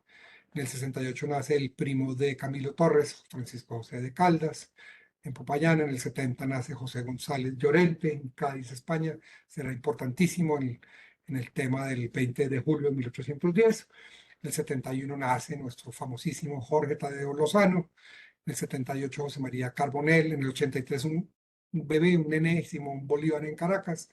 Y muy, muy, pero muy posterior, en el 92, nuestro héroe Francisco de Paula Santander nace en Cúcuta. Entonces, miren los próceres que van a nacer en esa época tan convulsa y tan significativa y tan interesante. Entonces, de los ancestros conquistadores a próceres de la independencia, pues yo llego directo a Joaquín Camacho y Lago. Joaquín Camacho y Lago viene a ser mi padre, abuelo, bisabuelo, tercero, cuarto, quinto, sexto abuelo, si yo no estaba tan mal. Joaquín Camacho y Lagos, triunviro, lo matan en un estado físico muy mal, le piden inclusive a Morillo que, hombre, protéjale la vida, es un personaje interesantísimo, pero no, no es ley de muerte y es sacrificado en plaza pública. Algunos de los alcaldes de primer voto, volvemos a ver cómo se repetían todos los cargos, bueno, una cosa loquísima. ¿Y qué terminó pasando en Santa Fe? Bueno, pues que este señor vino, puso el orden, mandó a hacer los alcaldes, hizo los censos, organizó los barrios, se pintaron las casas, se pusieron unas, lástima, ya no existen acá en Santa Fe, bueno, en Bogotá, los ladrillos pintados que tenían los nombres y los números de las cuadras y las casas. Pero bueno, ¿qué pasó? Pues que en el año de 1785 un terremoto echó al traste con todo lo que había venido pasando de la ordenación, y eso significó para eh, la, para el imperio español tener que volver a reconstruir Bogotá. Eso fue terrible.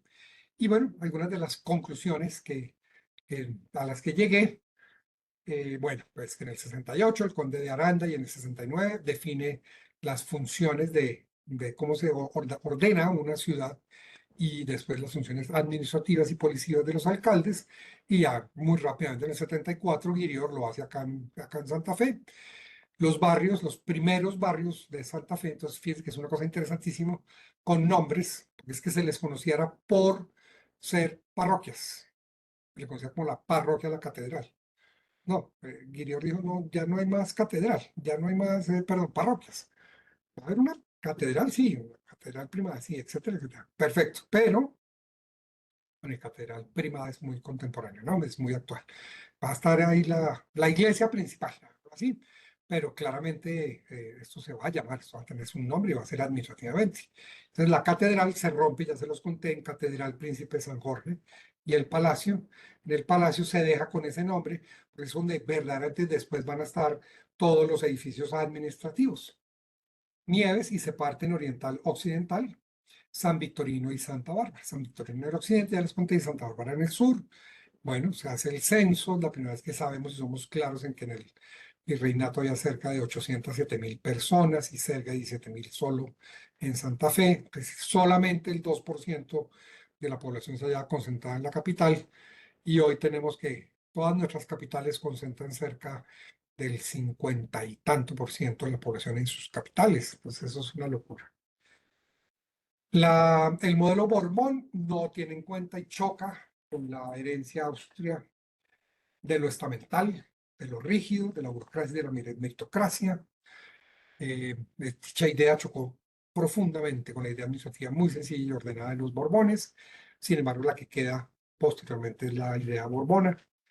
Los criollos americanos herederos de los españoles, digamos cuando no algunas veces españoles nacidos en la península y que viajaron acá, se encontraron acá con una muy intrincada red burocrática y clientelar indiana que tuvo una gran oportunidad para hacer crecer a muchas personas. Digamos, muchos pudieron hacer pequeñas fortunas, administrar modelos como los de justicia, esto encarnado por ejemplo en las figuras de los alcaldes, o extender sus dominios y tierras heredadas, ¿no? Que realmente es una desfiguración de lo que ya hemos dicho, fueron las famosas encomiendas, lo que les permite tener una fuente muy importante de ingresos y de poder. O sea que la realeza criolla, por llamarla de alguna manera, las nuevas élites criollas, que no vienen para nada ni siquiera de segundones ni de tercerones. Acá no llegaron personas con títulos nobiliarios, nada de esas cosas. Personas que se hicieron con una gran fuerza, digamos, con un gran pulso. Yo les he contado en alguna oportunidad ese ancestro mío tan interesante que era Antón de Olaya. Él era un hombre llano, él era un hombre que no tenía ni títulos ni absolutamente nada, y acá se vuelve un hombre riquísimo y sobre todo muy poderoso, crea una red clientelar en Santa Fe muy fuerte, muy fuerte. ¿Qué más pasó? No, esto ya lo dije. Ay, es que me estoy devolviendo, hombre. Yo sí, pues eso ya lo dije. No, este no es tan importante. Este me parece que puede ser importante, que es el de los famosos nombres. En Santa Fe sí desaparecieron rápidamente. En Bogotá hoy no conseguimos ninguna calle que nosotros digamos, esta es la calle Junín con Carabobo, como puede pasar en Medellín. No, esto es carrera séptima con calle 12, carrera 30 con calle 53. Es el modelo Borbón, eso fue lo que quedó acá. De hecho, inclusive se perdió mucho, eso es muy triste, los nombres de las calles y la identificación por ese tipo de información. Y les pongo un ejemplo. En un tramo muy corto de la icónica, muy, muy, muy icónica, carrera séptima de Bogotá, que está en la parte más céntrica de la ciudad, en su costado más al sur, en las parroquias, junto a la parroquia de Santa Bárbara, tenía los nombres de Judas Tadeo, porque ahí había un auspicio y había una cosa, y se llamaba la Real de Santa Bárbara, puro enfrente a la iglesia. Un poquitico más adelantico, ya se llamaba la de San Agustín, la misma carrera séptima, a la altura del río San Agustín, hoy día calle séptima. Y a partir de la calle séptima hacia el norte, se llamaba de la carrera, porque quedaba el Palacio de la Carrera, es decir, ahí, de ahí salían y llegaban los correos, y entonces se le llamaba de la carrera porque llegaban a la carrera en los caballos, hacían los cambios, entregaban las tulas, descargaban las cosas y siempre salían y arrancaban a la carrera. Y miren ustedes como la imitación, los hijos después de estos criollos que se sientan en todos estos cargos y eso, cogen esto como un deporte y entonces sobre la carrera séptima cogían los caballos de sus papás y se ponían a hacer carreras de caballos, emulando como lo que pasaba frente al Palacio de la Carrera.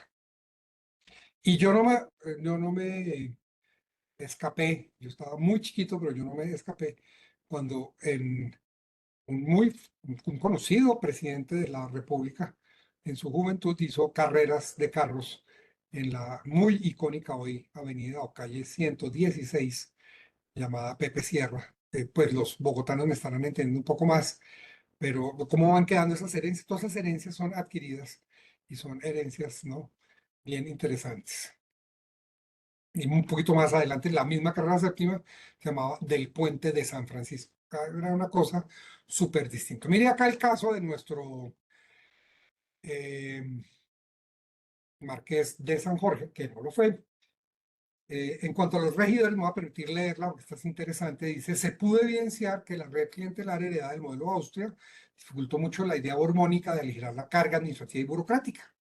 Fue frecuente que los propios criollos, el caso de Jorge Miguel Lozano de Peralta, se quejaran ante el rey, sugiriendo que los virreyes estaban procurando acabar con los puestos y con las fuentes de empleo. Yo leí, la carta fue uno de los documentos que me tocó leer para entender cómo se estaban quedando los propios, los de aquí, pidiéndole al rey quejándose. Oiga, mire, ¿cómo así es que el virrey me quiere acabar los precios y no quiere que se compren y que se vendan.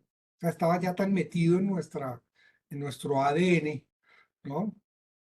Entonces, tal y como se demostró previamente, la larga lista de funcionarios del ayuntamiento pone de manifiesto cómo permanecían en los cargos o saltaban de funciones a otras, favoreciendo esta manera de pervivencia en las dichas redes clientelares. Esto son como 8 páginas de bibliografía porque, como les mostré esto, pues se vuelve una cosa eh, larguísima, pero era un poco lo que les quería contar. Esto fue de lo que se trató mi tesis de maestría en historia. Y nada, si no los aburrí mucho, o bueno, es hora de despertar para que si tienen dudas o preguntas o quieren hacer algún comentario al respecto, pues soy su auditorio ahora yo y con gusto lo que esté en mí lo resolveré. Alguien escribió que me iba a dejar una pregunta en el chat, pero que se tenía que retirar y que trataba de ver su respuesta en el YouTube. Entonces, Mariano, te devuelvo el control Pues o- muchas o- gracias, Andrés, por esta charla, bueno, pues este paseo por todo ese periodo de la historia ahí en Santa Fe de Bogotá, ¿no? De todo este periodo eh, con Manuel Guirior, ¿no? Al frente de esa, bueno, quizás llamarla, no sé si me ocurre llamarla modernización de la ciudad, ¿no? Así que muchísimas gracias. No quiero quitar más tiempo a la gente que tiene sus preguntas, que ya está levantando la mano. Iván, tú llevas ahí el turno. Bueno, yo antes de empezar también con el turno de palabras, me uno a las felicitaciones de Mariano. Una charla muy, muy interesante. A mí la verdad que me ha gustado mucho. Y nada, a ver, pasamos a las preguntas. Como decías antes, la primera ha llegado por el chat. Es de Emily Arcia, la leo. Pone, tengo un par de preguntas, pero tendré que escuchar la respuesta del vídeo porque voy a tener que colgar. Em, Mi pregunta está motivada porque tengo un ascendiente, Josef de Arce o Arcia, que estuvo en Santa Fe de Bogotá antes de asentarse en Cuba y sé muy poco acerca de él. Entonces, ¿sabe de alguna conexión entre estos eventos que describe y Cuba? ¿O influenciaron estos eventos en migraciones con otros países en las Américas? bueno, muchas gracias para Emily. Em, Ella en alguna oportunidad sí me pidió que si podíamos encontrar, a ver si logramos encontrar esa relación entre esos ancestros de ella que estuvieron acá en Santa Fe y que efectivamente viajaron para Cuba. Que haya una relación de conexión, no lo sé, muy seguramente, y lo que le puedo haber dicho, digamos, es por esta vía a Emily, es que es posible. Lo que yo necesitaría saber un poco es los ARSI de ella cuando migran, cuando viajan, pero lo que sí tengo claro es que sus ancestros, esos cubanos de los que ella me habla, que estuvieron acá en Santa Fe, yo sus sí los alcancé, los logré encontrar en las genealogías de Santa Fe de Bogotá. Eh, pero me tocaría, digamos, sentarme ya un poquito más en detalle con ella, mirar en qué época salieron, etcétera, etcétera, porque realmente a Guirior le tocó tal vez una de las épocas más tranquilas, más pacíficas de Bogotá. Lo quisieron además enormemente, a pesar de las, digamos, diferencias y confrontaciones que pudo tener con algunos de los criollos. Acá tuvo un manejo muy bueno. Entonces, esa migración de los de ella hacia Cuba pudieron haber sido motivados en otro sentido. Entonces, muchas gracias, Emily, y te esperamos en la próxima y podemos ampliar esto un poquito más. Muchas gracias, Iván. Bueno, tenemos ahora también varias manos levantadas. La primera ha sido Alejandro Santamaría y luego Silvano Pavón. Listo, muchas gracias Iván. Andrés, no, pues felicitarte porque realmente como siempre, tu organización, tu forma de presentar y todo es maravillosa. Realmente siempre me dejas boquiabierto con esa forma de presentar y de organizar la información. Algún día, cuando sea grande, quiero ser como tú. Em, pero digamos que sí tenía un tema para preguntarte sobre el Fondo Quijano, porque bueno, yo tengo entendido que ese es un fondo que manejó mucho tiempo el Archivo Histórico de Colombia antes de que naciera el Archivo General, y ya después de cierto tiempo eso como que en la repartición, digamos que de bienes, eso lo tomó la Biblioteca Nacional. Tengo entendido y muchas veces en el Archivo General de la Nación acá en Bogotá, Colombia, no saben ni siquiera de ese archivo. Tú pudiste consultarlo, tú pudiste verlo, digamos que dentro del proceso que nos acabas de exponer y además, eh, que muy interesante también el tema de conocer el contexto histórico para todo, ¿no? O sea, para entender el por qué, el cómo y el para qué de las cosas. Pero sobre ese fondo tú lo pudiste ver, lo pudiste trabajar, consultar y demás, porque realmente yo en alguna oportunidad que hablé con algunos conocidos, sobre todo con un amigo que es historiador, él me decía, es que ese fondo nadie sabe dónde está. Y cuando tú lo nombraste dije, uy, esto le puede interesar. Excelente, Alejo. Mil gracias, ya que pude ordenar por fin esta locura. Sabes que acá, cuando quieras, esta es tu casa. Lo primero, el Fondo Quijano está en la Biblioteca Nacional de Colombia. Y la buena nueva y que le puedes dar a tu amigo es que el Fondo Quijano además está digitalizado en su mayoría. Entonces, dile que se puede meter por los metabuscadores de la misma Biblioteca Nacional de Colombia y simplemente con que les ponga, con que les escriba Fondo Quijano y le empiezan a salir porque obviamente en la Biblioteca Nacional saben de la importancia que tienen esos fondos. Supe que estaba en la Biblioteca Nacional Alejo porque Germán Colmenares, después cuando ya tuve con los libros de él, ahí los estoy viendo, Relaciones e Informes de los Gobernantes de la Nueva Granada, en 3 tomos, de la Biblioteca del Banco Popular, Germán Colmenares, numerales 134, 35 y 36. Él en algún lado dice que él también visitó el Fondo Quijano. Y fue el que me reafirmó que en el libro, ¿dónde está? Ah, no, de la Rosa lo tengo, pues ya sé dónde está, pero no me voy a parar para ir a buscarlo. Y de la Rosa, como te digo, en una página, en la introducción, habla del manual de instrucciones de Guirior y habla del F. Quijano. Obviamente tiene que haber alguna correlación. Pues lo que pasa, Alejo, es que las relaciones de mando, copias, no son los manuscritos originales, copias están todas debidamente guardadas, foliadas, pero hoy disponibles online en la Biblioteca Nacional de Colombia. ¿Qué termina pasando con Guirior y el Archivo General de la Nación? Yo, Alejo, empecé a ir primero, fue al archivo. Entonces yo decía, bueno, está Conquista, sí. Nito, Conquista, Grammy. República, sí. Entonces, en República tampoco. Colonia. Vea, es que estoy buscando Guirior. Entonces, con los metabuscadores del archivo, cuando todavía funcionaba bien el Archidoc, y antes de todos los rollos que pasan, es que yo estuve tan de buenas, Alejo, fue antecitos de que se cayera Archidoc y pasaran todas las locuras. Eh, y encontrábamos. Entonces yo me encontraba Guirior nombrando capitán a un señor en Cartagena.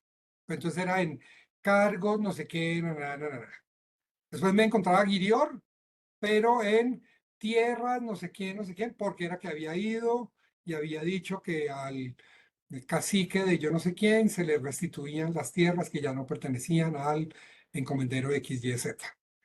Y entonces el Archivo General de la Nación los tiene en otro orden, llamémoslo así, los tiene en distintos sitios. Su temática no es, digamos, de hecho, inclusive tiene un fondo buenísimo que lo estuve consultando, primero virtualmente, presencialmente y ya después ya me tocó leerlo, digamos, online, que se llama Virreyes.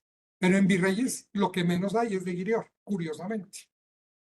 Entonces, Viejo Alejo, y esto obviamente lo sabemos todos, los historiadores que nos acompañan en este momento, pero además los que estamos todavía metiéndonos, como aprendiendo de esto, sabemos que esto es de ir y mirar aquí, mirar allá y hurgar por acá, y eso toca en un libro, y un poquito es un poco azar, de golpe le salta a uno ahí la liebre y sale un documento, entonces uno lee y yo hago mucho una cosa que me enseñaron mis amigos historiadores, ellos lo que me dijeron es, los libros clásicos, básicos clásicos, léalos, esos son importantísimos, pero lo más importante es vaya y mire las bibliografías. Y viejo Alejo, de esos 50 y pico libros que les mostré al principio, que quedaron 30 o 30 y pico, yo lo primero que hice fue leerme todas las bibliografías que sugerían dichos autores. Y ahí pude, digamos, ahí encontré como varias cosas. Pero bueno, me salí de un tema para otro. Fondo Quijano existe, está en la Biblioteca Nacional de Colombia y está casi totalmente online en este momento. Y existe y se puede consultar, pero casi no lo vas a ver la biblioteca por lo que ya está digital. Y algo de Colonia para complementar estos temas, pues por lo menos lo que me tocó a mí con Guirior, muy disperso en el archivo general, digo muy disperso por temáticas. Para mí era complicado, que me tocaba brincar de un folio, un fondo, de una cosa, tierras, Cundinamarca, yo no sé qué, a nombramientos, Cartagena, yo no sé qué, pero era sobre el mismo Guirior. Entonces es como, eso es una locura. Pero sí, sí existe el Fondo Quijano y está disponible online. Muchas gracias, Alejo. Gracias, Andrés. Vale, pues adelante, Silván Pavón.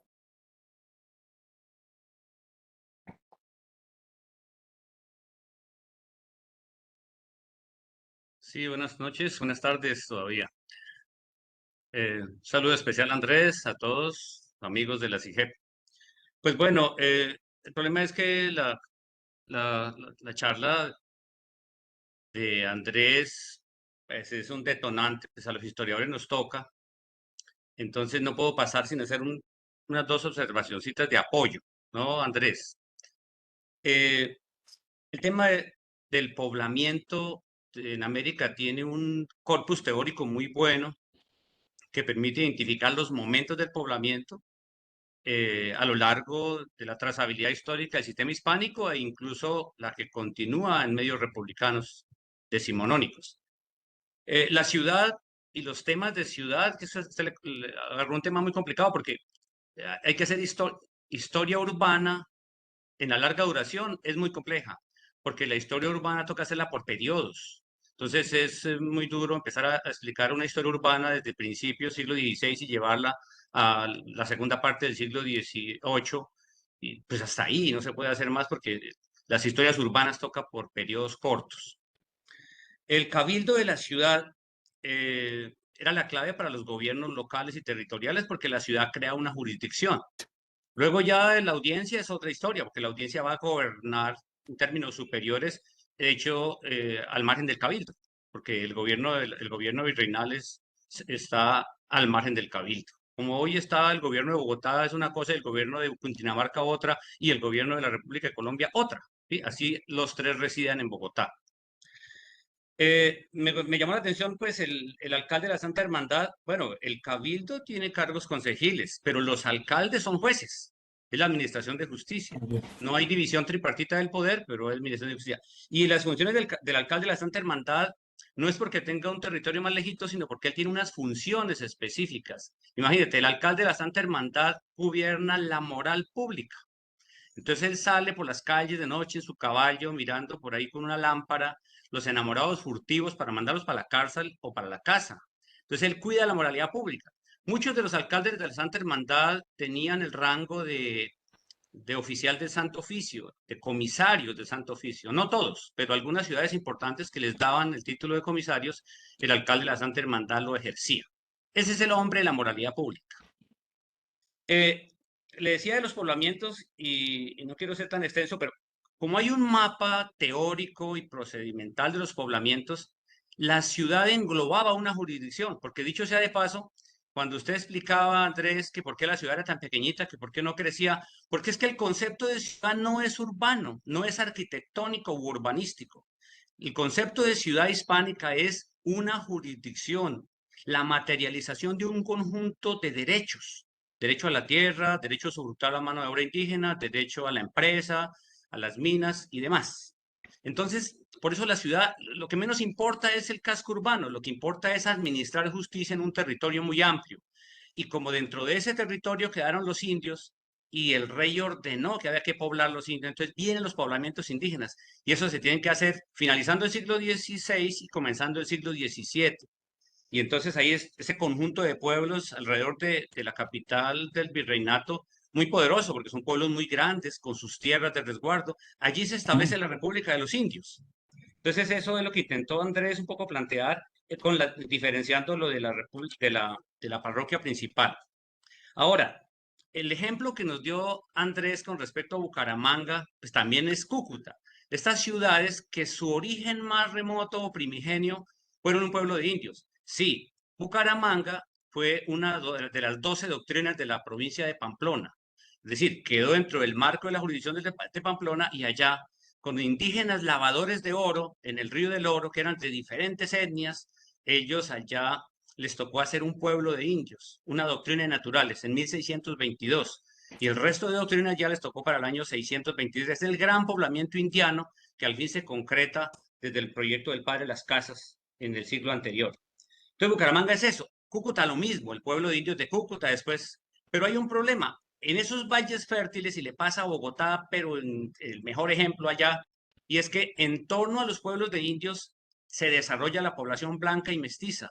Pero la población blanca y mestiza no es porque los indígenas se vayan para la ciudad, no, el mestizaje se hace en el mismo pueblo de indios, porque deambulan arrieros, campesinos blancos, campesinos mestizos originales, negros, pardos. Entonces todo el mundo está acercando a los pueblos de indios y en el juego relacional con los pueblos de indios va creciendo el mestizaje desaforadamente, tanto que para el siglo XVIII, 100 años después de establecidas las doctrinas, 200 años después de las ciudades, tienen que crear un poblamiento para blancos y mestizos. Y ese poblamiento van a ser las parroquias, el movimiento parroquial granadino. Y allí entonces es cuando aparece en escena un personaje que usted citó muy bien, Andrés, y es Francisco Antonio Moreno y Escandón, que está en el gobierno entre Guirior y Flores. Y es porque Guirior, déjeme contarle, le tocó asumir uno de los desbordes del poblamiento más tenaces. En el escritorio de Guirior habían por lo menos 10 solicitudes de parroquias. Todos ellos les tocó afrontar el movimiento parroquial granadino, porque todas las comunidades de blancos y mestizos que estaban formándose en torno a los pueblos de indios viejos, les tocó pedir que les eligieran parroquia. Y entonces usted ve que los archivos arzobispales están llenos de expedientes de elección parroquial. Y déjenme contarles una cosa, para el trabajo genealógico, los expedientes de elección parroquial son bellísimos, porque ahí están los listados de todos los parroquianos de todo el vecindario de hacendados, terratenientes, estancieros, todos los comerciantes, toda esa población no indígena tuvo que hacer el proyecto de parroquias. Y es bellísimo. Y a Guirior le correspondió, y luego Flores, y luego todos los demás. Hasta que entraba ya el régimen republicano, para que llegó la independencia, tuvieron que hacer el desarrollo de esas parroquias. Ahora, el mestizaje. El mestizaje está dentro. Nosotros tuvimos la oportunidad de hacerle un retrato, como una foto a la situación de los pueblos antes de que viniera Moreno y Escandón en el 778. Cuando Moreno vino a ver las doctrinas, todos los indígenas ya ni existían. Había, por ejemplo, en un pueblo 30 familias indígenas, máximo 50 familias indígenas, y había unas 360 personas en calidad de chusma. Y chusma era todo eso que no tributa. Y lo que no tributa es lo que no son tributarios, no son cabeza de familia. Entonces son un madresolterismo increíble. El mestizaje es producto del madresolterismo extremo en los pueblos de indios. Entonces, ese es un movimiento extraordinario. Y luego, como ellos salen, se van con los arrieros, se van para otras partes, las ciudades se convirtieron en un imán. Entonces llegan a Santa Fe, llegan a Pamplona, llegan a Tunja, llegan a todas partes y se van llenando de indios las ciudades porque ellos abandonan los pueblos. Cuando Moreno de Escandón llega, él hace una frase contundente, Andrés, una frase poderosísima que nos toca a los historiadores encontrarle todo el sentido. Él llega a visitar los indios para saber la realidad de los pueblos de indios. Y lo primero que dice es, oh, aquí ya no hay indios. Estos son pueblos con sustento de parroquia y empieza a eliminar pueblos. ¿Sí? Dice, estos son pueblos de indios con sustento de parroquia. Es decir, la República de los Indios ya no tiene indios, tiene blancos y mestizos. Y así fue como poco a poco empezó a congregar pueblos de indios y reunía, por ejemplo, lo que era población indígena de unos 5 pueblos y los ponía en uno solo. Y el resto de los asentamientos vendían, remataban las tierras del resguardo y les pedían a los blancos, bueno, aquí donde había indios, ahora erigen parroquia. Y por eso es ese movimiento parroquial tan fuerte en las últimas décadas del siglo XVIII y las primeras del XIX. ¿Por qué? Porque se eliminaron indios, pueblos de indios, y se erigieron parroquias. Pero ¿cuál fue la puntada final para los indios, Andrés? La independencia, porque ahí sí los eliminó Santander de un solo plumazo, con la famosa ley de igualación. Y los indígenas perdieron las tierras, perdieron la autoridad étnica, perdieron la protección del Estado que les había dado el rey durante todo el tiempo, y así los indígenas quedaron como campesinos pobres, desarraigados, engrosando pues el pobrerío de este país. Y así pasamos al sistema republicano. Entonces, Andrés, felicitarlo, muy bueno su trabajo, pero le cuento, se metió en un berenjenal bravo, porque hacer historia urbana no es nada fácil, toca por periodos cortos para poder. Lo Bueno, sé, felicidades, saludo para todos. lo sé, Silvano, muchas gracias. Como te digo, creo que escogí a la mejor de las mejores, es Adriana María Suárez Mayorga, tú debes conocerla seguramente, debes haberla escuchado. Yo tengo sus dos libros, pues los dos más icónicos, y tengo pendiente una reunión, es que no se ha dado conocer a Germán Rodrigo Mejía Pavoni, pues esto sobre todo por mi afán y mi necesidad de investigar sobre Bogotá. Entonces fíjate que muy pila, Adriana lo que me dijo fue, vamos a cogerlo desde el lado eminentemente administrativo. ¿Cómo se dividió Mm. la ciudad?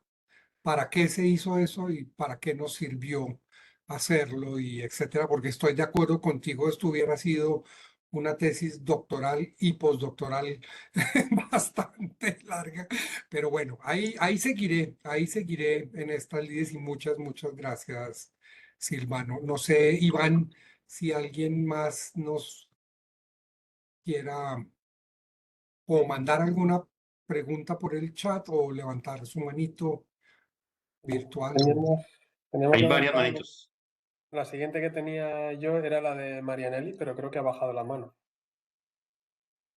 No, Andrés, para felicitarte, de nuevo nos haces caer en cuenta que la historia es un pilar fundamental para poder entender el proceso genealógico.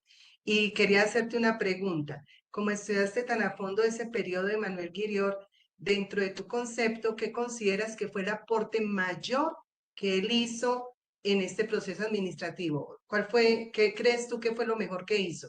Y la segunda pregunta es si eso solo se quedó en Santa Fe, ya ahora Santa Fe de Bogotá, o ese proyecto administrativo lo dio a toda la Nueva Granada. Muchas gracias, mi querida Marianelli. Bueno, de la segunda, arranco por la segunda. No indagué qué tan allá llegó él en su solicitud, digamos. No sé si eso lo ordenó para hacerlo en las otras ciudades principales o etcétera, etcétera. Entonces, esa me abstengo de decirte nada. Lo que sí te puedo decir es que Guirior, bueno, vuelvo y les cuento un poquito por qué es tan interesante Guirior. Él fue llamado acá el más ilustrado de los ilustrados. O sea, esa fue la característica. Y digamos que hay dos grandes frentes que para Guirior fueron, digamos, fueron como su bandera política, digamos, si lo quisiéramos hablar en términos de hoy, ¿cierto? Uno, mi querida Marianelli, es el más rescatable, es el de la educación. Para él fue terrible encontrarse todas esas situaciones sí, había una cosa loquísima en cuanto al tema de la educación, digamos una malísima, una pésima, una muy mala educación. Digamos, no es que yo diga que es que porque como estaba en manos de la iglesia la educación era mala, no, era que el único sistema que teníamos de educación era de la iglesia y el acceso a él era muy limitado. A eso es a lo que me estoy refiriendo. ¿Listo? Pues fue un gran preocupado por el tema de la educación y de la ilustración. Y otro que a mí me pareció curiosísimo es que él hizo, hoy podríamos decir que fue como un análisis, como si hoy lo hiciera un ministro de Hacienda y Crédito Público. cogió las finanzas del virreinato todo y dijo, mire el contrabando tan bárbaro que hay en la costa norte, mire cómo se despilfarra el recurso en tales regiones. Bueno, se puso a hacer todo un análisis, miró cómo se botaba la plata, por ejemplo, en temas como las minas, y como te cuento, dictaminó varias máximas. Una de esas máximas que él dijo fue, en vez de cobrar más impuestos, con lo que se cobra ahora, adminístrelo bien, con eso alcanza y sobra. Entonces podríamos decir que su segunda gran preocupación, aunque no, digamos, él fue el que los planteó, pero él no los vio hacer, fue todo el tema de la infraestructura. Fíjate que después de que se va a Guirior y deja como ese plan ordenado, arrancan a contratar a Domingo Schiacchi y hace el Puente del Común, se hace el Camellón de la Carrera Séptima, o sea, se hacen una cantidad de obras en lo público. Entonces yo te rescataría que su segunda gran preocupación y tal vez en la que más reconocimiento tuvo fue em, el de la obra pública, el de la infraestructura pública. ¿Cómo te cuento? Sé, pero me dejas como tarea, porque en la relación de mando, si algo vi de lo que él dice y pide para lo que es la zona de Chocó y Antioquia, hace unas disposiciones para la costa norte, pero en este momento no te sé decir, por ejemplo, si él dijo, esta orden se hizo exclusivamente para Bogotá para Santa Fe, perdón, como capital, ¿sí? Como ciudad principal, ellos no hablan de capital, hablan de como la ciudad principal. Mi percepción, mi querida Marianelli, pero eso es una tesis, una hipótesis que podríamos investigar y probar o refutar, es que muy seguramente su modelo fue después replicado en las demás ciudades, porque fíjate que efectivamente es el modelo que tenemos en todas las demás ciudades. Todas las ciudades en Colombia tienen barrios con alcalde local y alcalde y un alcalde principal, mayor. Pero muchas gracias por tu pregunta y me dejas tarea. Gracias a ti. Claro, pues siempre, Erika, siempre creo que tú más habías manos levantado la levantadas. mano. Iván, no sé. Pregunta María, pero no sé si es de antes. ¿Erika está levantando la mano? Sí, lo que pasa es que no supe Vale. cómo hacerlo por acá, perdón. No, y me atravieso totalmente, pero Andrés, maravilloso. Me encantó un momento en que estaba llegando acá y no había la señal, pero realmente me encanta porque creo que es muy importante recoger partes de la historia que a veces se olvidan y se pierden a lo largo del camino, porque hay otras cosas que se han hecho muy en bomba y se les da mucha matraca, pero estas cosas que tienen una particularidad tan importante, este señor fue el ilustrísimo, como tú decías, yo me acordaba de esa palabra que en el colegio le explicaban a uno, pero superficialmente. Creo que hacer esta posibilidad de preguntarse diferentes cosas a lo largo del camino de la historia y coger esta etapa y sacar este tipo de respuestas o posibilidades, como lo mencionabas tú, me encanta. Te felicito, yo conozco muy bien Bogotá, ahorita ya vivo fuera de Bogotá, pero sí, a veces se le olvida este tipo de cosas. Yo también de chiquitica me acuerdo mucho la historia de la 116 que cogían mi papá lo contaba, y era muy impresionante porque de alguna manera no estaba tan desarrollado el tema de los carros y ver una mano de carros, pero esas cosas pequeñitas son muy importantes rescatarlas y me encanta que queden plasmadas por acá y sobre todo con una persona como tú que conoce muy bien todo este tema, así que te felicito. También me encanta la posibilidad de lo que ustedes hacen, todos los que han hecho estas presentaciones me parece que tienen esta habilidad maravillosa de atraparlo a uno, así que los felicito y Andrés, maravilloso, me encantó. Mil gracias, mi querida Erika. Nada, menos mal que no estás acá para que no veas que estoy Los cacheticos. cacheticolorado. Sonrojado, diríamos allá en España, tía. Sí. Sí, sí. David, no sé, yo es que David, Iván, discúlpame, no sé si hayan escritos en el chat, Sí, si yo en no el lo he chat iba a abierto. pasar ahora a ellos, ya no veo ninguna mano más levantada. En el chat tenemos dos preguntas. Una de Ricardo Vega que dice si Puente Aranda tiene que ver con el Come de Aranda. Ok, pues muchas gracias a Ricky, pues un abrazo gigante. Hace poquito estuve allá en su casa, una persona a la que quisiera que nos acompañara más en esto, porque si alguien sabe de cosas, es Ricardo Vega. Muchas gracias, Ricardo, por tu pregunta. No, esto no tiene nada que ver en Puente Aranda, porque eran las tierras de Aranda, un señor español de apellido Aranda, de Aranda, y entonces también en la plena conquista, y entonces sobre sus terrenos se hizo la carretera principal por la que se baja, por la que se bajaba hacia el occidente, que eso sí que se anegaba impresionante. Y como recordatorio, lastimosamente desapareció el puente de Aranda, existió, yo no lo alcancé a conocer, y el puente decía cuándo había sido erigido, en qué momento y todo, y en honor de quién se ponía, porque era el señor que era dueño de esas tierras en las sabanas de Bogotá Occidente. Muchas gracias, Ricardo. Vale, y la última pregunta que tenemos en el chat es de Misael Peña Hilillo, que pregunta dónde se puede ver la bibliografía. Ah, ok. Yo lo he hecho un poquito personalmente, que he compartido mi tesis de grado con unos pocos personas. Por ejemplo, no todos los alumni CIGE, o sea, Carlos Acero y Marianel y yo hemos trabajado sobre mi tesis de la maestría. Yo se la he compartido a algunos de mis estudiantes de pregrado. Voy a averiguar en la universidad. Yo creo que no debo tener ninguna restricción. Yo se las envío. Sin embargo, la presentación, como yo se las envío, Iván, pues la ponemos a disposición para ver si eso va a quedar colgado en la página web nuestra o algo. Ahí está también esa bibliografía.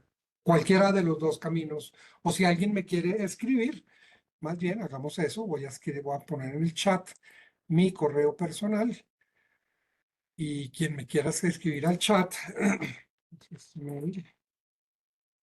y le comparto la tesis de la maestría. Pues nada, con las recomendaciones del caso, porque eso ya no es solo mío, eso es también ya propiedad intelectual, no moral, pero sí intelectual, ya también de la Universidad Sergio Arboleda. Entonces, pues yo tengo que también hablar con ellos y preguntarles, bueno, eso yo se lo puedo regalar a todo el mundo, o que más bien la bajen desde el repositorio. Yo les averiguo con muchísimo gusto. Muchas gracias. Luego, además, esta charla está grabada y quedará subida al canal de YouTube de la SIGE. O sea que en el momento este que has compartido el Excel, toda la bibliografía se puede consultar ahí. Bueno, pues nada, yo ya no veo ninguna pregunta más en el chat, ni ninguna mano levantada. ¿Alguien que tenga alguna duda de última hora? Pues nada. Felicitaciones. Gracias, Nanita. Un abrazote. Eso, felicitaciones también por mi parte. Cierro yo la charla porque Mariano ha tenido que ausentarse el momento. Entonces, nada, simplemente una vez más, enhorabuena por la presentación tan completa que nos has dado hoy sobre un tema muy interesante. Para gente como yo, que no conocemos la historia de Colombia, siempre nos abre nuevas puertas al conocimiento, así que una vez más, muchas gracias. Y les esperamos creo que es la semana que viene, tenemos la charla de Erika Moreno, así que nada, esperamos poder, ¿no? A ver, espera. Sí, sí, sí. Ay, Vale. Iván, no te creas. Sí. Sí, la tiene dentro de 8 Vale, días y yo la con veía muchas diciendo, ganas de no. verla. No Por tenía favor, esa parte la hace Mariano y no tenía la agenda delante, digo, a lo mejor me he equivocado por completo. No, Iván, sí. Iván, sí. por favor, si pueden volver a mandar un poco antes las invitaciones, porque publicaron ayer y el mail me llegó ayer y me ha pasado así las últimas veces y creo que es mejor para todos si nos enteramos un poquito antes. Estupendo, yo se lo digo a Mariano y que envíe las invitaciones un poquito antes. Gracias. Ya Pues te nada. saludé, Andrés, por el chat porque me voy. Un abrazo grande. Un Lo abrazote dicho, gigante. Mil gracias. nos vemos el miércoles que viene, además de verdad en la charla de Erika. Ok, Buenas noches que a estén muy todos. bien. Gracias. Hasta luego. Bye bye. Todos Hasta luego, muchas buenas gracias. Una noches. feliz noche en Europa y una feliz tarde en América. Chao y gracias. Muchas gracias, Mariano. Muchas gracias, Iván. A ti, Excelente. Andrés. A ustedes. Muchas gracias.